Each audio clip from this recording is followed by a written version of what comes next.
Feliz y bendecido sábado tengan todos hoy el día de hoy. Para los que nos ven también, que la gloria de Dios y la paz de Dios sea con cada uno de nosotros y en los hogares que están hoy en día, o si está manejando, o está donde usted se encuentra, sea bienvenido. En este momento, pues, vamos a tener un especial por el coro Ramírez. Las hermanitas Ramírez va a entonar Katie y Valentina, y vamos a ver si quiere la pequeña, Erika.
Feliz sábado, queridos hermanos. Vamos ahora, antes de comenzar. Padre nuestro, Señor que estás en los cielos, Señor, gracias por que estamos aquí en tu casa de oración. Señor, te pedimos, Señor, que este himno sea un agrado para ti, Señor. En el nombre de Jesús, amén.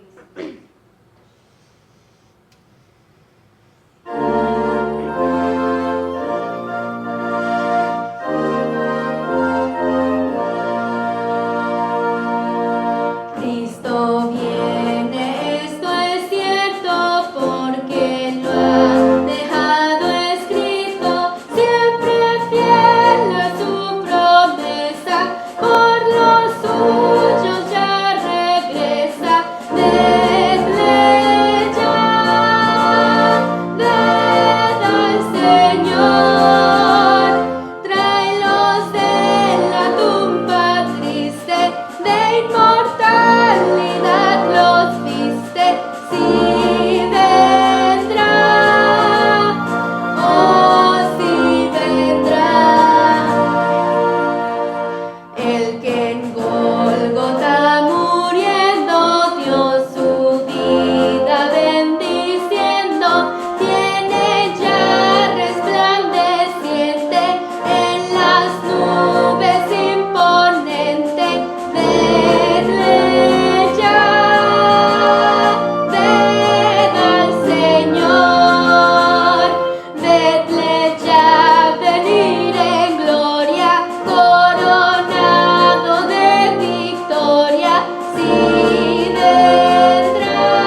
aquel que no haya ido a Jesús ni recibido ropa santa regalada para bodas adornada, denle ya, den al Señor al encuentro del esposo. Es el día más dichoso, si vendrá, oh, si vendrá. Amén.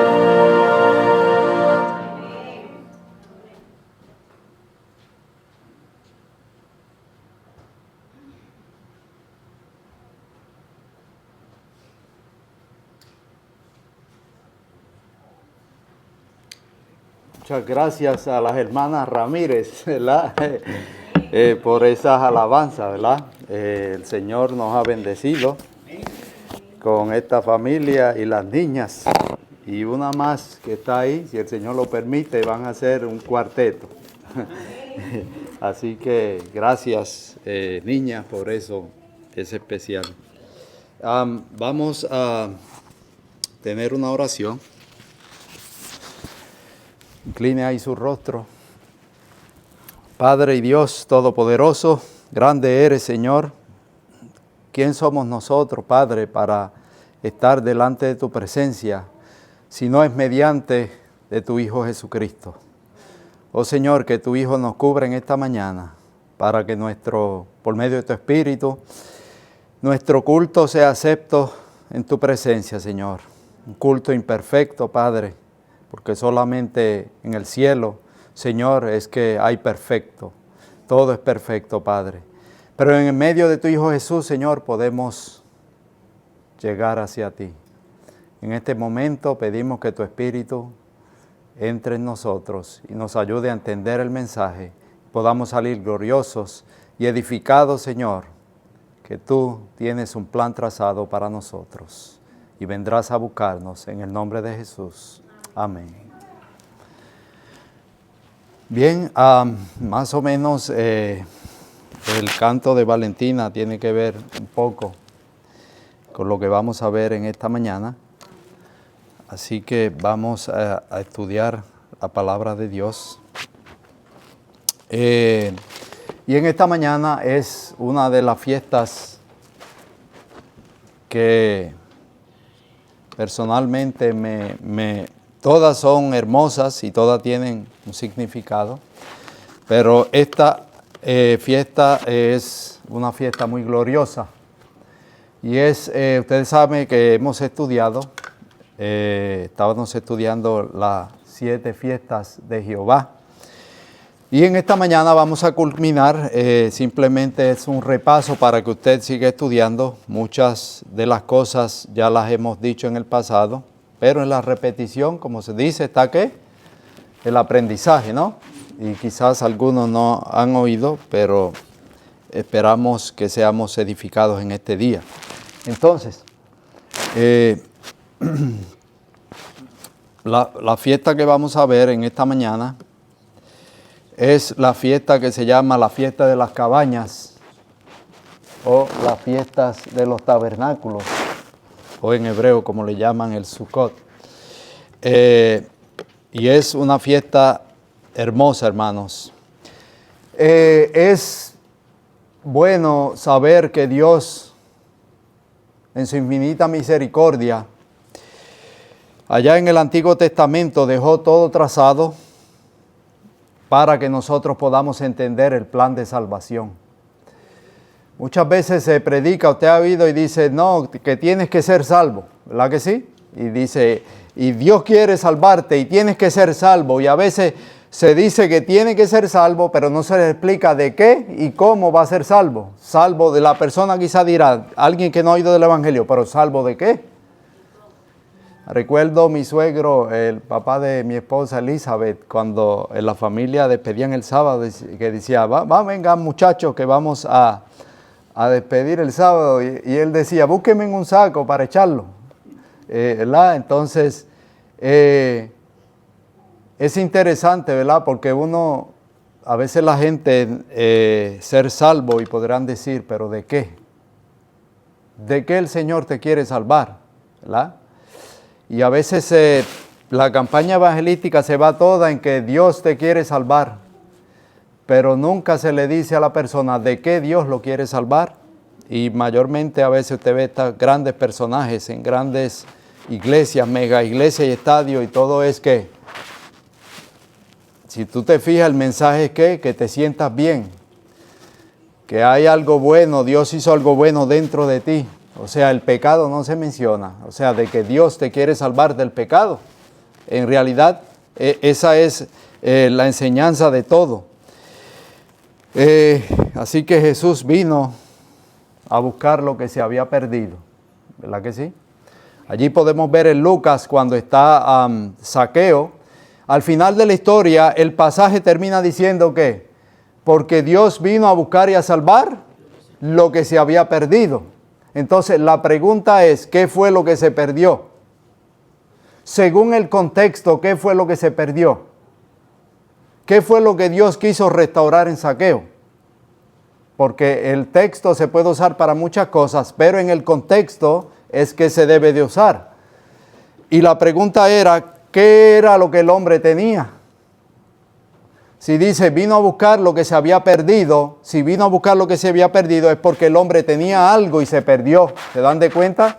Entonces, Zaqueo, cuando se encontró con Jesús, ¿qué fue lo que sucedió con Zaqueo? Dice que Zaqueo se arrepintió, y podemos ver el verdadero arrepentimiento porque Zaqueo no simplemente dice, está bien, Señor, me arrepiento, perdóname, sino que el arrepentimiento lo llevó a ¿qué?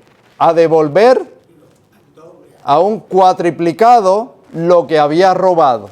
Entonces, en el contexto, ¿qué Dios fue lo que vino a buscar y a salvar? ¿Se dan de cuenta? La imagen de Dios se había perdido. El hombre reflejaba la imagen de Dios. Entonces, Zaqueo era un ladrón y entonces Dios lo restauró de ese estado y lo retornó a un estado. Entonces, Zaqueo no se quedó igual. Dios lo transformó. ¿Cuándo? Cuando Zaqueo permitió que Jesús entrara ¿a dónde? En su casa. Entonces se dan de cuenta por qué Jesús está en el Apocalipsis y dice, yo estoy a la puerta y llamo. ¿Qué es lo que Dios quiere hacer? Entrar. ¿Y entrar para qué? Para restaurar. Y a través de todo el santuario, hermanos, en las fiestas del Señor podemos ver el plan de redención y nos da de lujo de detalle cómo Dios rescata, cómo Dios restaura al ser humano. Y allí entonces vamos a ver, quizás un poquito de una manera diferente, la fiesta de los tabernáculos. Y ahí usted puede ver cómo los niños, las mujeres, los hombres estaban haciendo lo que se llama los tabernáculos con ramas de árboles. Y vamos a ver quizás un poquito de eso. Ahora, la primera Pascua fue el 14 de Nisan, como vimos, la Pascua. La segunda, los ácimos o panes sin levadura. La tercera fue las primicias. El cuarto, el Pentecostés. 5, las trompetas. Vimos la vez pasada la expiación y cada uno que usted ve ahí son los días exactamente allí en Levítico capítulo 23. Y hoy vamos a ver los tabernáculos. Así que todo sucedió exactamente. Ahora, quiero que vean que cómo empiezan las fiestas de Jehová. ¿Con qué? Con la Pascua. ¿Y qué simbolizaba la Pascua? Simple y llanamente. ¿Qué simbolizaba? La salida, ¿verdad? Dios, cuando fue a libertarlos de Egipto, Dios los sacó de Egipto y al sacarlos de Egipto le quería dar ¿qué? Liberación. Ahora, ¿para dónde el Señor? ¿Había un destino para ellos? Dios quiso sacar al pueblo de Israel de esclavitud porque quería llevarlo ¿dónde? ¿Se recuerdan? Libertad, pero a la Canaán ¿qué? En ese entonces, la Canaán terrenal, que dice que era una tierra que fluía ¿qué? Leche y miel. Era un símbolo de lo que Dios quiere hacer, quería hacer con ellos y quiere hacer con nosotros y cada uno de aquel que acepte a nuestro Salvador. Así que la Pascua representa ¿qué? la salida, pero es interesante entonces que los tabernáculos termina con la llegada. ¿Se dan de cuenta? En la Pascua Dios quiere sacar. ¿Para qué? Para que por todas las demás fiestas Dios te está aplicando. O sea, yo te saco en la Pascua y te voy a explicar qué voy a hacer contigo para que en la fiesta de los tabernáculos tú puedas llegar a un sitio. ¿Y cuál es ese sitio espiritualmente? Ya no es la Canaán ¿qué? Terrenal, sino es que la Canaán ¿qué? Celestial. Y allí en el libro de Hebreos vimos que muchos murieron, dice, mirando con los ojos de la fe, mirando puestos sus ojos, ¿dónde? La Canaán celestial. Ahora mi pregunta en esta mañana es, ¿quieres tú estar allí? ¿Quieres celebrar la fiesta de los tabernáculos con nuestro Salvador? ¿Qué ustedes creen? Así que vemos entonces, ahora es interesante, esta fiesta se le añadió un octavo día. Esta fiesta era desde el día 15, 5 días después del día de la expiación.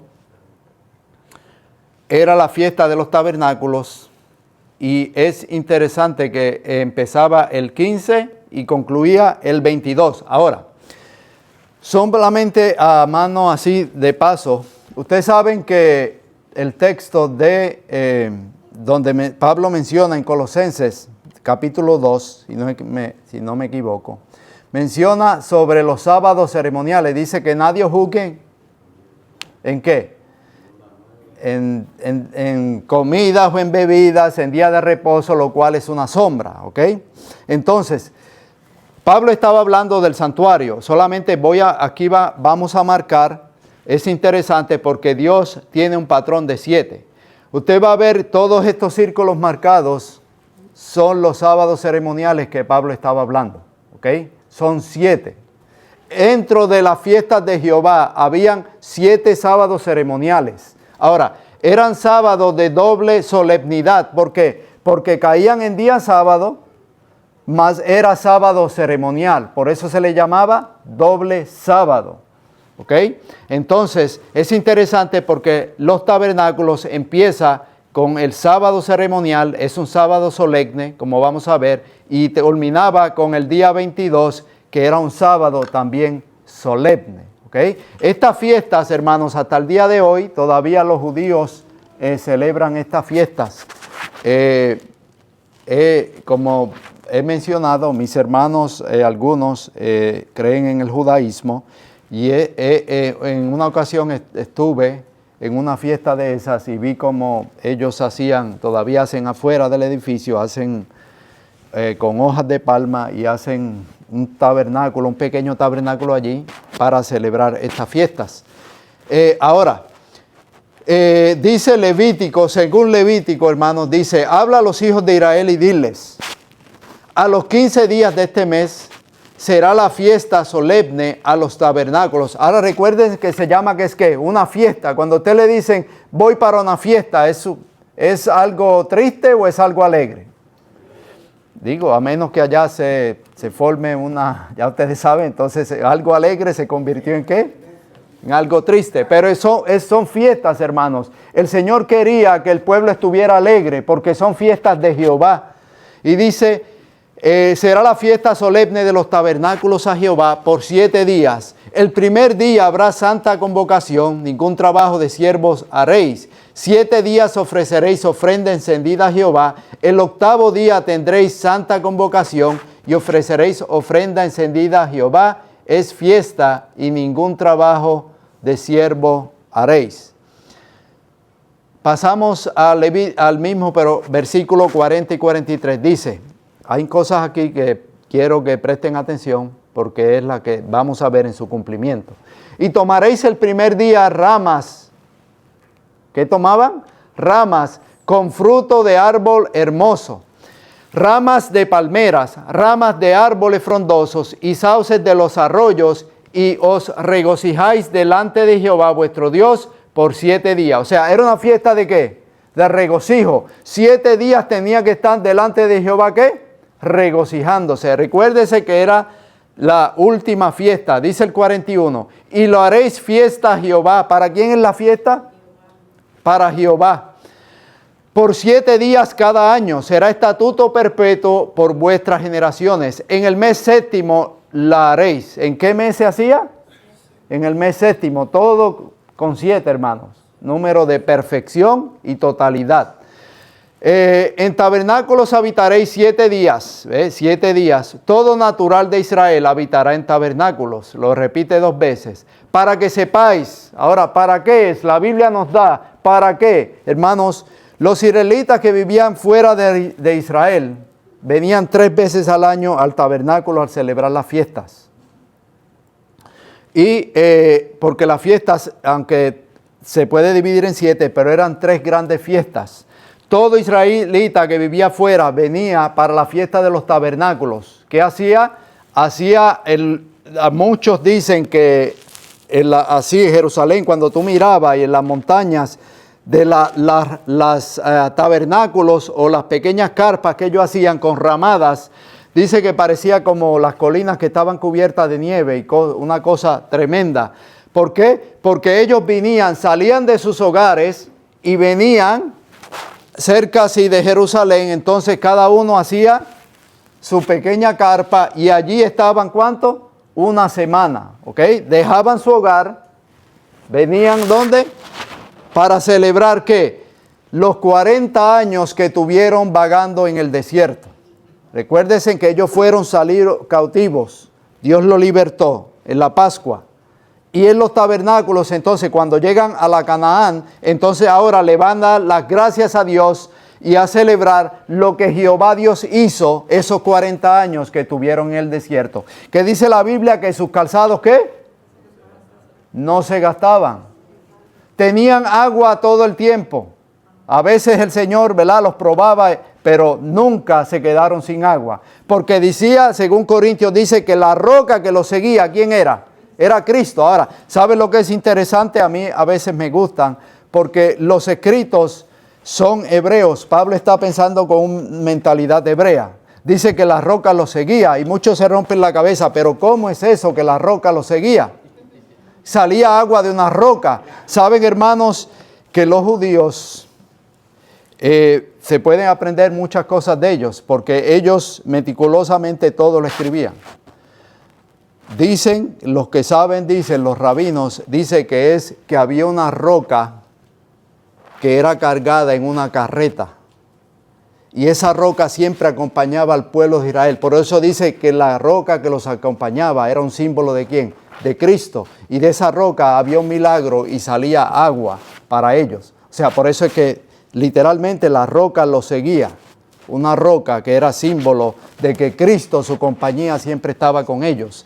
Así que vemos entonces, ¿para qué estas fiestas? Dice, para que sepáis vuestros descendientes que en tabernáculos hice yo habitar a los hijos de Israel cuando los saqué de la tierra de Egipto, yo Jehová, vuestro Dios. ¿Para qué era? Tenían que enseñarle a los hijos que ¿qué? ¿Se dan de cuenta, hermanos, la importancia de enseñarle a los hijos lo que Dios ha hecho por los padres? Lo que ha hecho por nosotros. Y no me digan ninguno de ustedes que Dios ha hecho grandes cosas por ustedes. Y quizás hay cosas pequeñas que no las vemos, pero esas cosas son grandes. Porque Dios, hermanos, no es aún hasta que lleguemos a la patria celestial, cuando miremos hacia atrás y vamos a ver lo que Dios ha hecho por cada uno de nosotros. Por eso dice que sepáis que vuestros descendientes, o sea, todas esas personas que estuvieron en el desierto, ustedes saben que el santuario era movible y acampaban, hacían sus pequeñas carpas, después recogían y seguían. O sea, era un recordatorio de todo eso, de que Dios estuvo siempre ¿qué? Con ellos. Dice la Biblia que la columna de fuego lo seguía ¿cuándo? De noche le daba calor y de día, como era ¿qué? Una nube, ¿los qué? Ahora, ¿quién era, hermanos? ¿Se dan de cuenta? O sea, Dios siempre ha protegido a sus hijos. Aunque parezca que no, Dios siempre ha estado detrás de sus hijos y Dios siempre lo hará. Y eso lo podemos ver en estas fiestas. Ahora, vamos a introducir algo acá y que usted dirá, pero ¿qué tiene que ver esto con lo otro? ¿Ok? Porque recuérdense que todo tiene un principio. Y el principio lo podemos ver en Génesis capítulo 1. Pero ese principio tiene una repercusión de algo que sucedió en el cielo, ¿cierto? Entonces podemos ver que en el cielo podemos encontrar, según Ezequiel y según Isaías, ahí ustedes pueden ver, vemos que Dios creó a un ángel, ¿qué? De luz, perfecto. Y dice que el mal se encontró, ¿dónde? En el mismo ángel. Por eso Dios dice, es interesante, que de ti, dice, de medio de ti, del enemigo, Dios sacará fuego y será, ¿qué? Destruido. O sea, es interesante esa frase, de medio de ti. O sea, de tu maldad. Y el enemigo será destruido. Pero podemos ver, así vamos a contar brevemente, que el enemigo fue expulsado del cielo. Allí capítulo 12 del libro de Apocalipsis. Podemos ver, aunque hay 12 expulsiones, ¿verdad? Dios, primeramente, ¿verdad? Satanás no tiene acceso como el ángel que era, pero después que Jesús murió en la cruz, Satanás fue expulsado definitivamente, ¿de dónde? De los atrios celestiales. Y entonces, allí como en Apocalipsis, como se dijo en la alusión, dice, ¡ay de los moradores de la tierra! ¿Por qué? Porque el enemigo ha descendido sobre ustedes. Entonces, el enemigo fue lanzado, ¿dónde? El planeta Tierra, hermanos. Y solamente se lo voy a comentar. Mucho tiempo atrás estuve estudiando.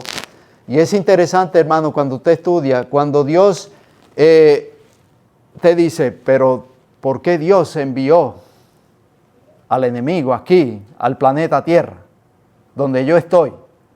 Pero saben ustedes que cuando eso sucedió, aquí no había ningún ser humano. ¿Ok? Dios expulsó al planeta Tierra. Dice que la Tierra estaba desordenada y vacía. Dice que ¿qué? Que las tinieblas cubrían la faz del abismo.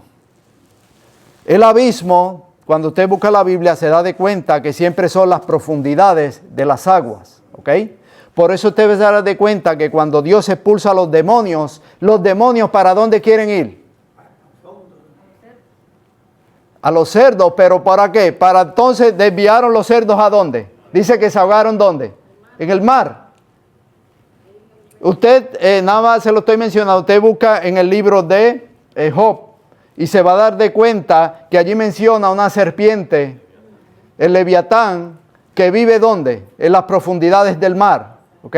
Cuando Dios en realidad expulsó al enemigo a la tierra, lo expulsó al abismo, al mar, a las profundidades del mar. Y sabemos que son espíritus, por lo tanto usted no puede decir, pero es que se ahogaba. Es un espíritu, son espíritus. Y por eso pueden ver entonces que el enemigo siempre se relaciona con el abismo, con la profundidad. Entonces Dios fue lanzado fuera. Ahora, allí es interesante porque allí mismo, donde Dios eliminó, entonces Dios, ¿qué hace? En la tierra Dios pone un Edén, ¿ok? Pone un huerto en Edén. No confundan la tierra con el Edén. Está la tierra y Dios puso en la tierra, en el huerto del Edén, en el huerto allí, en el Edén puso un huerto. Entonces, allí entonces podemos ver que puso a la pareja. Entonces, ¿qué sucedió? Eva te dice, ya todo esto yo me lo sé de memoria, y es cierto, usted se lo sabe. Pero queremos ver algo, ¿y qué tiene que ver esto con los tabernáculos? ¿Ok? Entonces ahora podemos ver que Eva entonces toma del fruto, ¿y qué hace? Ahora, ¿dónde estaba Adán? Ustedes saben, ya han leído la cita y dicen, es cierto, pero también quiero que vean, cuando ustedes estudien el texto se va a dar de cuenta, en realidad, ustedes creen que Adán, Dios no lo creó con una audición mucho más potente que la de nosotros, con una visión mucho más potente que la de nosotros, con facultades mucho más que la de nosotros, con una altura mucho más de lo que usted puede ver ahora. Ahora, si usted se fija cuando Eva habla con Adán, usted se va a dar de cuenta, busque esa conversación y siempre cuando Eva responde, no responde en singular, responde en plural. Posiblemente Adán estaba oyendo todo eso. Por eso dice, con que Dios nos, y usted siga buscando, siempre es en plural. ¿Ok? Es interesante porque se dice, ok, Adán. O sea, Adán no tiene excusa. Adán cayó por la mujer, ¿no? Porque imagínense, dijo, pero espérate, lo único que es igual que yo, ¿y ahora qué pasa? Me quedo sin Eva, no puede ser. ¿Verdad que sí? Es interesante. Pero nada, entonces podemos ver que Eva toma del fruto y entonces ¿qué sucede? El hombre es expulsado ¿de dónde? Del Edén. Pregunto, ¿tiene Dios reglas? La pregunta es, ¿cuántos pecados cometieron Adán y Eva? Porque muchas personas, hermanos, como que tienen problemas con el pecado en el sentido, no quieren hablar del pecado, y aún así se tiende, y aún dentro de las filas del pueblo de Dios, se dice que ¿qué? O sea, no hay remedio. Cuando Dios venga es que ¿qué? Me va a liberar del pecado. O sea, como que Dios tolera el pecado. Y en el Edén podemos ver que Adán y Eva pecan, ¿y qué pasa? Dios los expulsa ¿de dónde? Del Edén. ¿Por qué? ¿Desobedecieron qué? Por no comer, dice, no comas de este árbol. ¿Y el hombre es qué? Es expulsado. Mediten eso. ¿Cuántos pecados tuvieron que cometer para que Dios los echara? Ahora, es un Dios de amor y un Dios, aunque en uno estaban todos, ¿no?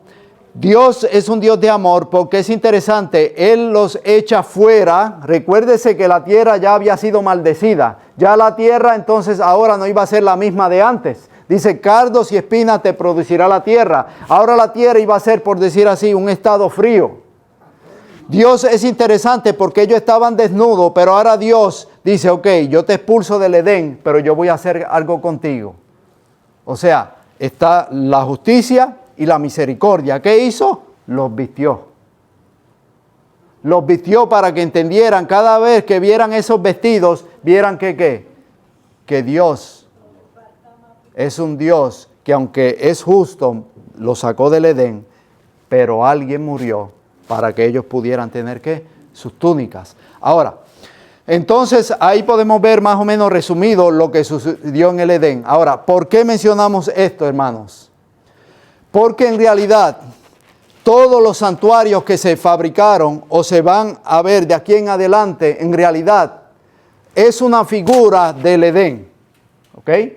Todo el santuario del tabernáculo de Moisés, el de Salomón, el hermoseado por Herodes, ustedes se van a dar de cuenta que todos usan el modelo y están usando el modelo del Edén. Por eso el primer santuario en la tierra, hermanos, no fue el de Moisés. ¿Fue qué? El Edén. Entonces, por eso es que recuérdense que toda la fiesta tiene que ver con el santuario. Todo lo que se hacía tenía que ver con el santuario. Entonces, ahora,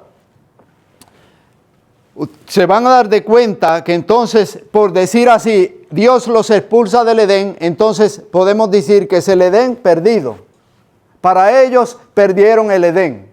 Ahora, hay una importancia del Edén, porque Dios, si usted lee la historia, se da de cuenta, Dios lo forma ¿dónde?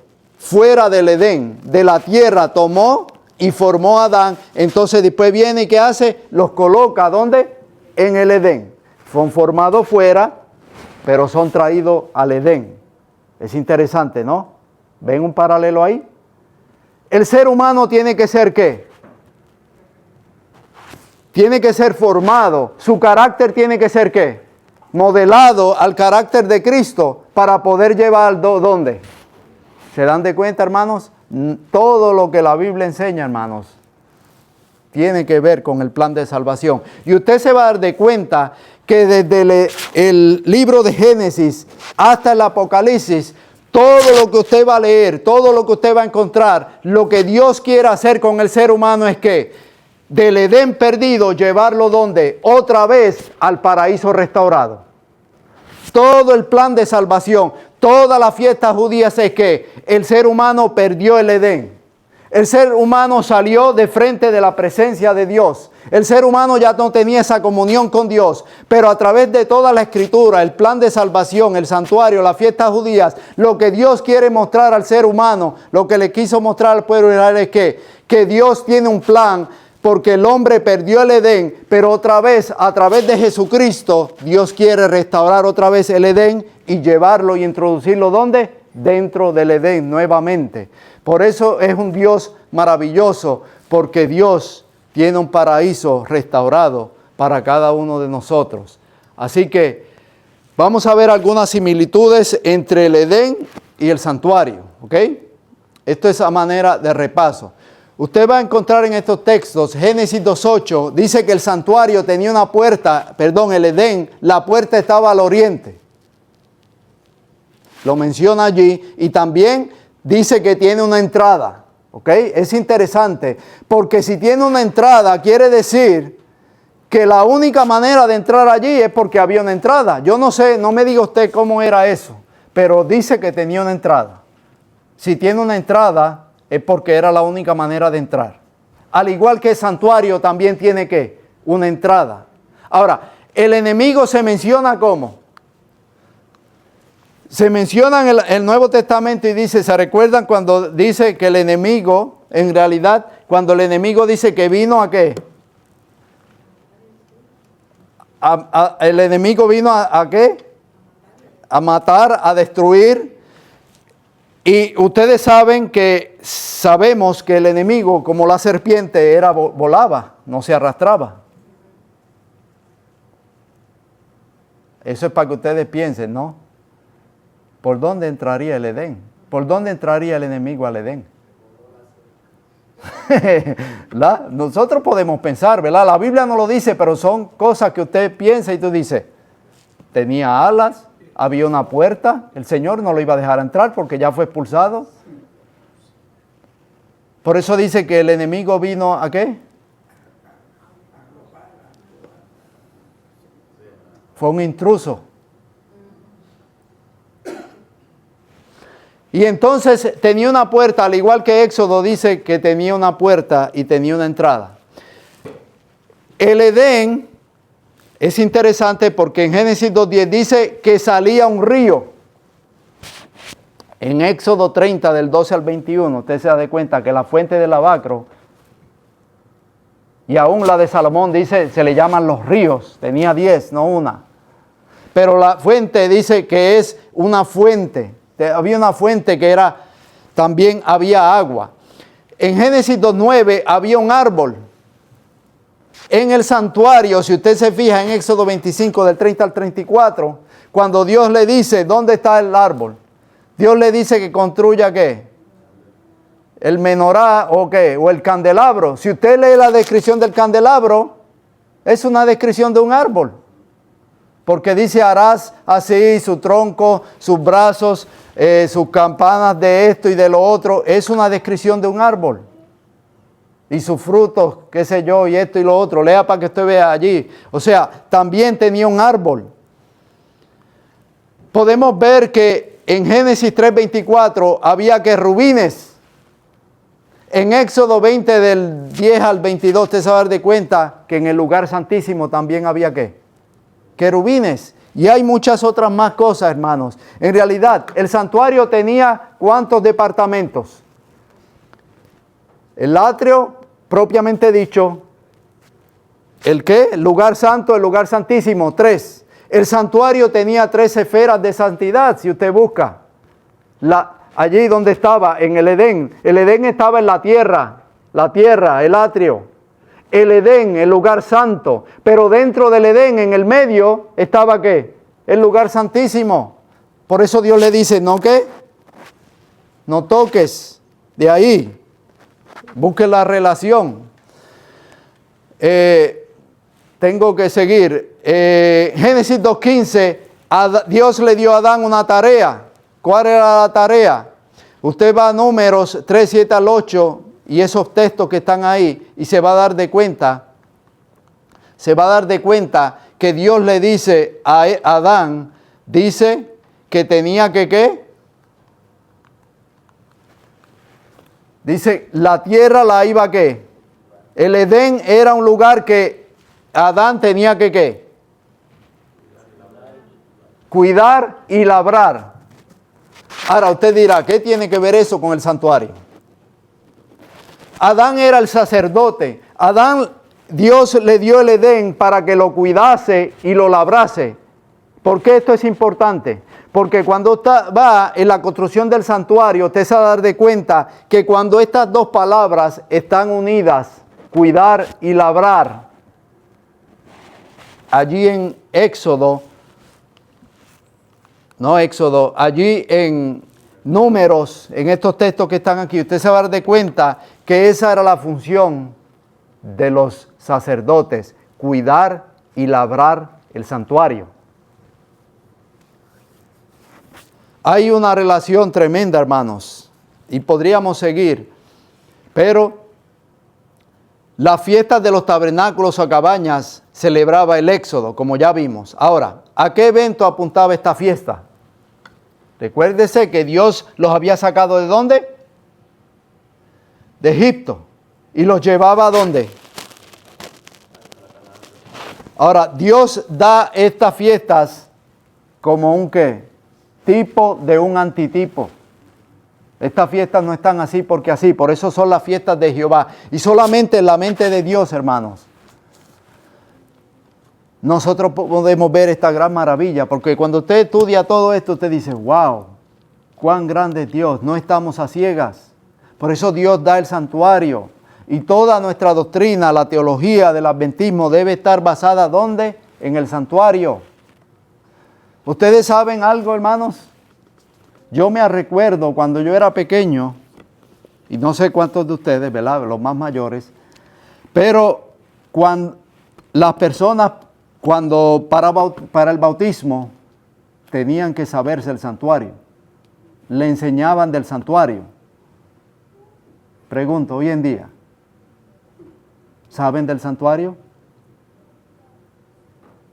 ¿Se dan de cuenta por qué la teología hoy en día, en realidad, se introdujo la filosofía? Es interesante, hermanos, porque en el santuario, busque por donde usted le busque, hermano, en el santuario no hay Trinidad, no la va a encontrar. Nunca va a encontrar la Trinidad en el santuario. En la mesa de los panes, ¿cuántos habían sentados? ¿Cuántos hileras habían? 2. Y muchos dirán, sí, pero allí estaba el candelabro. Y es interesante porque el candelabro estaba al frente de la mesa de los panes y alumbraba. Habían 2, su presencia estaba al frente, que alumbraba. El Espíritu del Padre y del Hijo, alumbrando, que es un mismo Espíritu. Pero anyway, no va a encontrar, hermanos. Por eso es que hoy en día la filosofía ha entrado a nuestras filas. Ahora, ustedes saben este texto muy conocido, que es el texto que estamos esperando. No se turbe vuestro corazón, nos dice Dios en esta mañana. ¿No se turbe qué? Quizás usted tiene ansiedad del futuro. ¿Qué va a suceder con mi vida? ¿Qué sucederá, Marta? No sabemos. Pero Dios nos dice, no se turbe vuestro corazón. Creed en Dios. ¿Quién está hablando en el texto? ¿Quién está diciendo en el texto? ¿Sabemos leer, hermanos? Dice cómo, y cuando digo esto, hermanos, no estoy diciendo, ustedes me entienden, ¿no? Es que no sé qué es lo que está pasando, hermanos. Porque la filosofía se ha entrado tanto que a veces yo digo, hermano, y lo puedo entender porque yo estaba así, estaba ciego. La Biblia dice, Jesús está diciendo, no se turbe vuestro corazón, creed en Dios. ¿Quién es Dios para Cristo? No, pero es que Dios es 3 en 1. ¿Cómo usted me puede compaginar el 3 en 1 en ese texto? ¿Cabe la idea? Dice, creed en Dios, creed también en mí. ¿Cuántos hay? Creed en Dios, el Padre. Creed también en mí. En la casa de mi Padre, ¿qué pasa? Muchas moradas hay. ¿Hay moradas? ¿Qué era el Edén? ¿Qué era el Edén para Adán y Eva? Su morada. Adán y Eva perdieron ¿qué? La morada. Adán y Eva perdieron la morada de estar morando ¿con quién? Con Dios.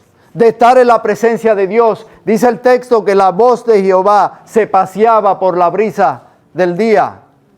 El ruá.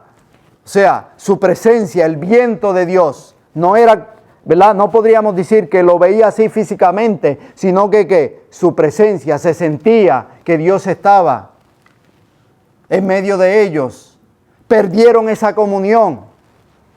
Dios los sacó fuera. ¿Por qué? Porque desobedecieron a su voz y aceptaron ¿qué? La voz de la serpiente, del enemigo. Ahora el hombre tiene ¿qué? Un nuevo amo. Por eso cuando dice, ¿quién les enseñó? ¿Quién les enseñó? ¿Qué es lo que Dios le está diciendo? Esa palabra enseñar es de un maestro. O sea, ahora ustedes tienen un nuevo maestro. Ahora no soy yo su educador. Ahora no soy yo su Señor. Ahora es que el enemigo los enseñó de otra manera. Hay muchas cosas que nos han enseñado y tenemos que desaprenderlas. Y la pregunta es, ¿quién nos enseñó? Yo le podría decir que a mí me enseñó un hombre, pero cuando yo fui a la Biblia, hermanos, Dios ahora me enseña y es una cosa totalmente diferente. La teología en mi vida cambió, el plan de salvación se afectó, cambió en mi vida, porque ahora entiendo más el amor de Dios hacia mí. Un Dios que dio a su Hijo, no otro coigual. Dio lo que tenía. Entonces dice, muchas moradas hay. Si así no fuera dicho, voy pues a preparar lugar. Dice, ¿se dan de cuenta?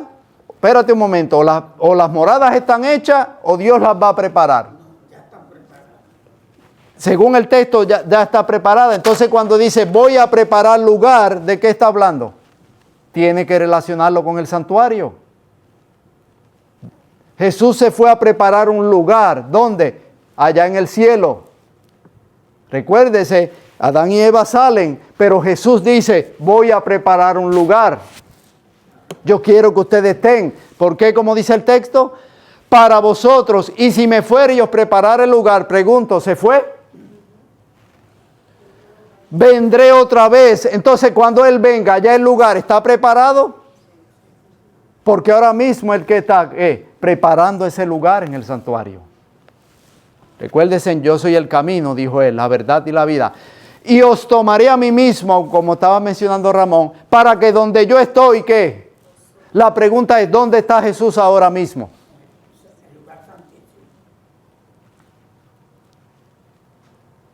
¿De dónde sacó a Adán y Eva? Para que donde yo estoy. ¿Se dan de cuenta la relación? Lo que Dios quiere hacer. Quiere devolverle el Edén al ser humano. Ahora, ¿les gustaría a ustedes otra vez? Dice la mensaje del Señor que el Edén será restaurado y será mucho más embellecido que al principio. ¿Les gustaría a usted ver a Adán y a Eva? Pero más todavía, ¿no? ¿Les gustaría ver a nuestro Salvador? ¿Es una promesa? ¿Sabe? Se cumple si usted acepta a Cristo como su Salvador. Seguimos por el tiempo, ya el tiempo avanzó. Ahora, dice Apocalipsis 24, miren qué interesante. Y vi tronos y se sentaron sobre ellos los que recibieron facultad de juzgar. Y vi a las almas de los decapitados por causa del testimonio de Jesús y por la palabra de Dios. Los que no habían adorado la bestia ni a su imagen y que no recibieron la marca en su frente ni en sus manos. ¿Y qué hicieron? Y vivieron y reinaron con Cristo. ¿Cuánto? 1000 años. ¿Cuántos años vamos a estar en el cielo? 1000 años. La fiesta de los tabernáculos va a ser ¿dónde, hermanos? Es interesante porque el pueblo de Israel iba al santuario.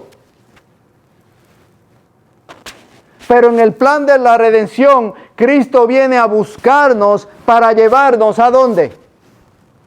Al santuario. Porque yo no puedo llegar allá. Entonces dice que reinaron con Cristo ¿cuánto? 1000 años. Ahora, vamos a avanzar. Génesis 2:8 es algo interesante. Dice, y Jehová Dios plantó en huerto del Edén al oriente, ¿ve? Y puso allí al hombre que había formado. Lo que le estaba mencionando ahorita. Jehová Dios plantó. ¿Quién plantó? Dice que plantó un huerto en Edén al oriente. ¿Ok? ¿Cuál es el oriente? El este, ¿cierto? El este. Entonces, si estaba el este y puso allí al hombre que había formado. Ahora, esa palabra plantó. ¿Alguna vez usted ha plantado algo? ¿Estaba ahí antes? Si dice, Fermín dice, voy a plantar esta planta, o allá me imagino, Marta allá en su país sembró plantas, ¿no? ¿Usted las plantó? Pregunto, ¿estaban ahí?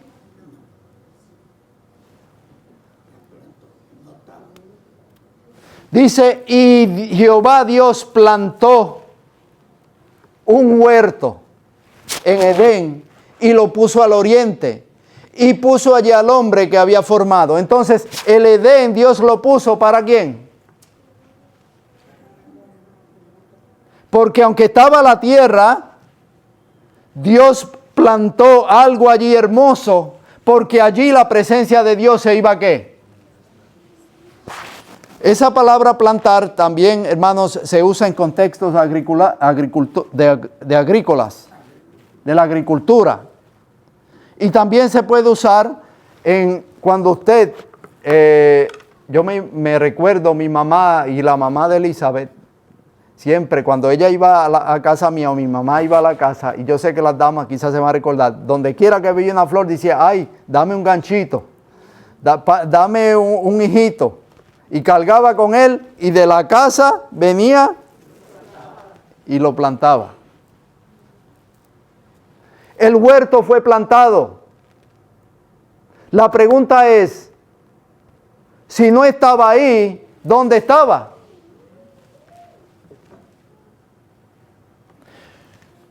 Posiblemente, hermanos, la respuesta nos la da el libro de Ezequiel.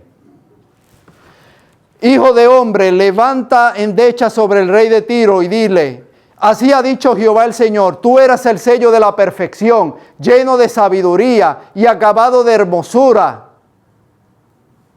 ¿De quién está hablando? Aunque habla del rey de Tiro, pero está hablando también de Lucifer.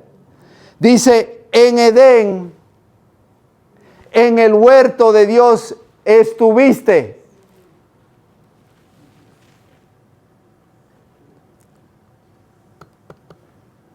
¿Nos aclara el texto? ¿Dónde estaba el Edén, según el texto? Jehová plantó en la tierra. ¿Dónde estaba? De toda piedra preciosa era tu vestidura. Y eso es otro detalle más. Si usted lee, dice, el Edén había toda piedra preciosa. Y dice todo lo que ahí, esmeralda de oro. Los primores de tus tamboriles y flautas estuvieron preparados para ti el día de creación. Entonces, según el texto, podemos sacar del texto que el Edén, el enemigo, está hablando cuando Lucifer en el cielo se rebeló y dice que estuvo, ¿dónde? En el huerto del Edén. Entonces, si estuvo en el huerto del Edén, y dice, cuando vamos a Génesis, dice que Dios lo plantó. ¿De dónde lo trajo?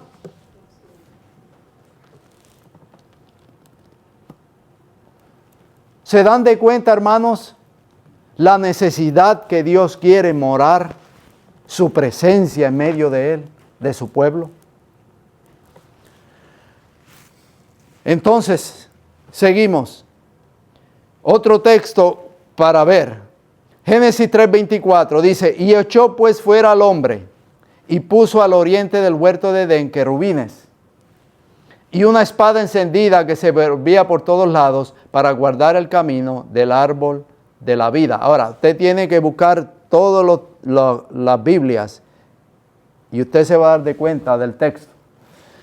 Dice que los echó fuera, los puso al oriente del huerto del Edén, y dice que había allí ¿a qué?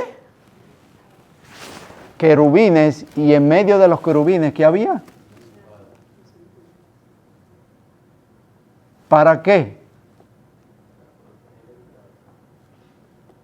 ¿Se dan de cuenta? No había otra forma de entrar entonces. Ahora se me vino, él dice que el diablo es ladrón y saltador. ¿Conocía el Edén, el enemigo? Ahora Dios, había una entrada, hermanos, es interesante. ¿Se dan de cuenta lo que no está diciendo el texto? Solamente hay una entrada. Cuando tú le das la espalda a Dios, cuando tú le estás dando la espalda a Dios, ¿Dios está dónde? ¿En qué dirección cardinal? En el oriente. Cuando el hombre sale del Edén, cuando Caín se fue, dice que se fue al oriente. O sea, le dio la espalda ¿a dónde? Por eso Ezequiel usa ¿qué? Dice que dentro del pueblo de Dios hay gente que le está dando ¿qué? Dice, ven hijo de hombre y te voy a mostrar una abominación y cada vez más grande y más grande y más grande. Y dice que ¿qué? Los sacerdotes están ¿qué? Dándole la espalda ¿a qué? Al oriente. Y están adorando ¿a quién? Al sol. Y la Trinidad, hermanos, tiene que ver con el día del sol. El pueblo de Dios adorando una Trinidad, en realidad va a llegar el día en que van a adorar al sol. Porque él no es lo otro. Y vamos a ir concluyendo. Dice, ahora, habían dos querubines y había una espada encendida que se revolvía por todos lados. Y esto no es literal. Miren, este texto nos aclara, hermanos. Miren qué interesante. Oh pastor de Israel, escucha. Tú que pastoreas a José como ovejas, tú que estás entre querubines, resplandece. ¿Quién era la espada encendida? ¿Por qué había un arca del pacto con ángeles a los lados? Porque ahí se manifestaba ¿qué? La presencia de Dios. ¿Se dan de cuenta entonces? El hombre se aparta de la presencia de Dios. Pero Dios lo busca. Y como ahora el hombre es pecador, no puede estar delante de la presencia de Dios. Dios prepara un cuerpo para su Hijo Jesucristo. El cual entonces ahora Jesucristo se puede ver. ¿Y qué hace Jesucristo? Él es el camino para volver y llevarme ¿dónde? Al Edén. Entonces, la presencia de Dios, donde quiera que usted ve en la Biblia dos querubines, hermanos, vea, la mayoría de las veces, allí está la presencia de Dios. Y muchas cosas que podíamos decir. Ahora la pregunta es, ¿qué sucedió con el Edén? Miren lo que dice Patriarcas y Profetas. El huerto del Edén permaneció en la tierra mucho tiempo, después que el hombre fuera expulsado de sus agradables senderos. Durante mucho tiempo después se le permitió a la raza caída contemplar de lejos el hogar de inocencia, cuya entrada estaba vedada por los vigilantes ángeles. En la puerta del paraíso, custodiada por querubines, se revelaba la gloria divina. Allí iba Adán y sus hijos a adorar a Dios. Allí renovaban sus votos de obediencia a aquella ley cuya transgresión los había arrojado del Edén. Cuando la ola de iniquidad cubrió el mundo y la maldad de los hombres trajo su destrucción por medio del diluvio, la mano que había plantado el Edén lo quitó de la tierra. Pero en la final restitución, cuando haya un cielo nuevo y una tierra nueva, ha de ser restaurado, más glorioso, embellecido que al principio. Podemos decir, Dios plantó del cielo antes del diluvio, como la tierra iba a ser destruida, ¿qué hizo? ¿Y dónde está? Y la pregunta es, ¿para qué se lo llevó y qué quiere hacer con él? Es hermoso, hermanos. Miren lo que dice 22 y díganme si no es una descripción linda. Después me mostró un río limpio de agua de vida, resplandeciente como cristal. ¿Qué había en el Edén? Que salía del trono de Dios y del Cordero. ¿Cuántos menciona? ¿A quién le llama Dios? La teología de Juan. El trono de Dios y del Cordero. En medio de la calle de la ciudad y a uno y otro lado del río estaba el árbol de la vida. ¿Qué usted está viendo en esa descripción? Que procede 12 frutos, dando cada mes su fruto, y las hojas del árbol era para la sanidad de las naciones, y no habrá más maldición. ¿Dónde resultó la maldición? ¿Dónde empezó? ¿Te recuerdas? Maldita será la tierra. No habrá más maldición. Y el trono de Dios y del Cordero estará ¿dónde? ¿El trono de quién? ¿Y de quién? ¿Y el otro? ¿Dónde está? Ah, Carmen. Como que no aparece, ni va a aparecer. Estará en ella, y sus siervos le servirán, y verán su rostro, y su nombre estará en sus frentes. No habrá allí más noche, y no tienen necesidad de luz y de lámpara. Usted dirá, Dios mío, pero ¿cómo va a ser? ¿Ya la noche no va a existir? Eso no es lo que está diciendo el texto, lo que pasa es que a veces no leemos. Si usted se fija, dice, no habrá allí más noche, y no tienen necesidad de lámpara ni de luz del sol, porque Dios el Señor los iluminará y reinará por los siglos de los siglos. Esa es la venida de Cristo. Dice, no habrá allí ¿qué? Más noche. Te dirá, wow, ya no va a haber el lado oscuro.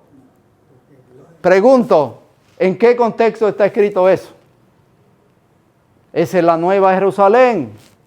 Dentro de la Nueva Jerusalén nunca habrá ¿qué? Noche. Porque siempre cuando usted quiera ir a la Jerusalén, al Nuevo Edén, siempre va a estar ¿qué? De día.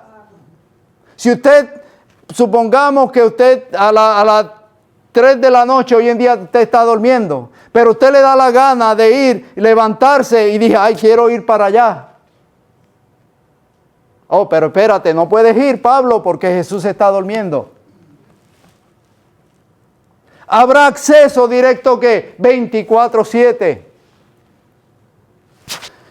Y miren qué interesante como sigue diciendo.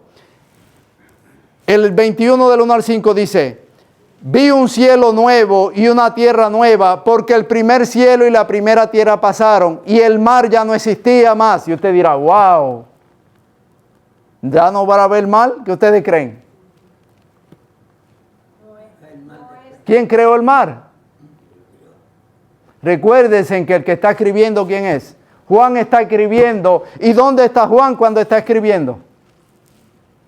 En la isla de Patmos. Y cuando él miraba para todos lados, esa isla pequeña estaba cubierto ¿de qué? Del mar. O sea, en el pensamiento de él, los que saben dicen, o sea, lo que podemos sacar del...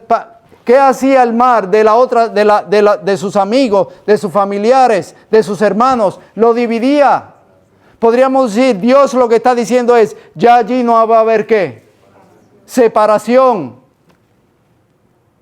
No va a haber los grandes mares como lo hay ahora, pero sí van a haber mares. Si usted mira el planeta terrestre, solamente se lo voy, mírelo en un mapa, hermanos. Mírelo hoy en día y usted se va a dar de cuenta que si usted junta las piezas, No había esto de allá, yo tengo que viajar para ir para China, para allá y para acá.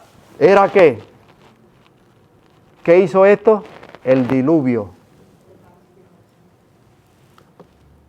Ya no habrá nada de eso. ¿Y qué sigue diciendo? Y yo, Juan, vi la santa ciudad, la nueva Jerusalén, descender del cielo. El nuevo Edén. ¿Va a descender de dónde? Del cielo, porque aquí fue que Dios lo puso y aquí es que Dios lo va a poner. Y sigue diciendo, ¿cómo qué? Dispuesta como una esposa ataviada para su marido, y una gran voz del cielo que decía, he aquí el tabernáculo de Dios con los hombres, y Él morará con ellos, y ellos serán su pueblo, y Dios mismo estará con ellos como su Dios. Pregunto, ¿de vuelta a dónde? Y sigue diciendo, enjugará Dios toda lágrima de los ojos de ellos. Adán y Eva, ¿ustedes creen que salieron riéndose del Edén?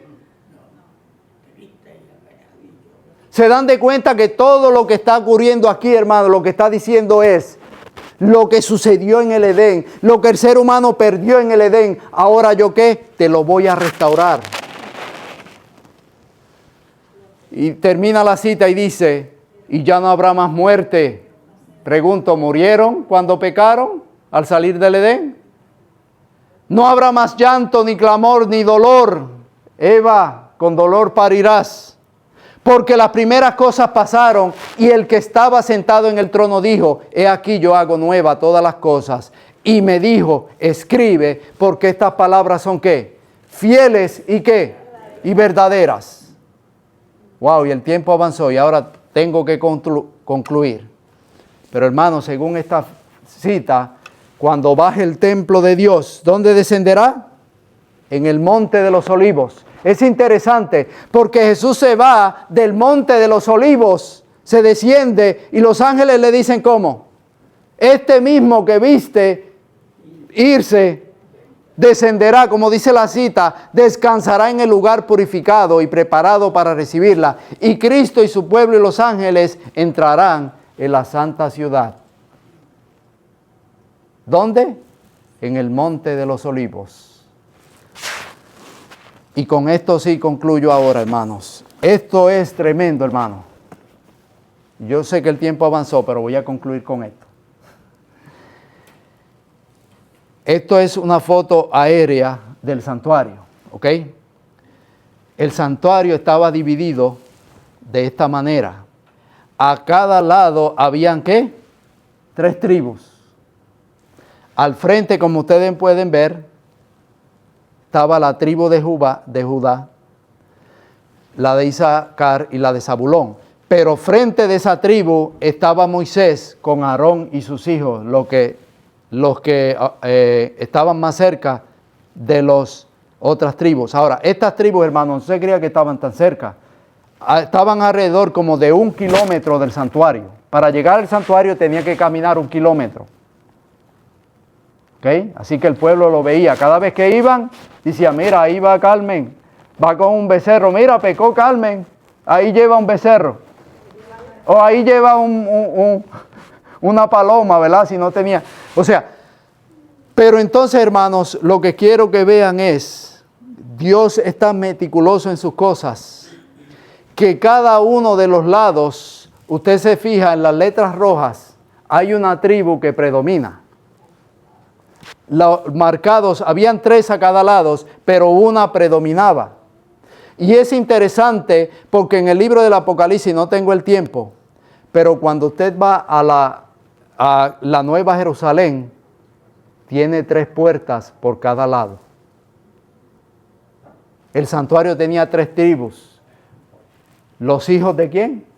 Cuando usted va a Génesis 49, usted estudia y se va a dar cuenta que antes de morir, Jacob hace de sus hijos, y cada detalle que él da es de qué, de lo que sus hijos eran y cómo fueron transformados. Por ejemplo, Dan no está ahí, no va a estar.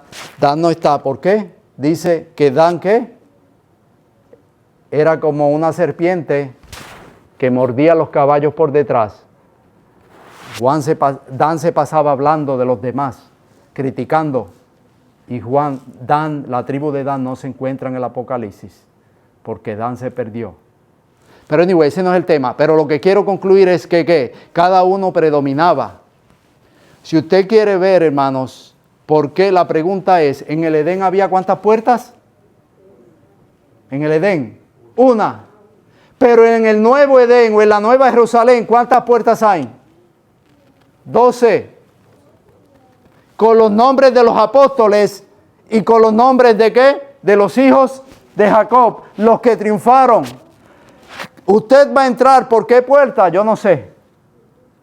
Pero significa que hay 12 caracteres y usted tiene que entrar por la puerta que le toca a usted. Usted tiene que estudiar los caracteres de los hijos y usted se va a dar de cuenta por qué, cuál es su carácter y cómo Dios lo transforma y usted va a poder entrar. Ahora, lo que quiero culminar es que cada una de estas tribus era dominada, la de Rubén por una cara de hombre, por la imagen de un hombre, la de Dan, aunque está ahí, pero en la lista de la Nueva Jerusalén no está, era por un águila, la de Judá era por un león y la de Efraín era por un becerro.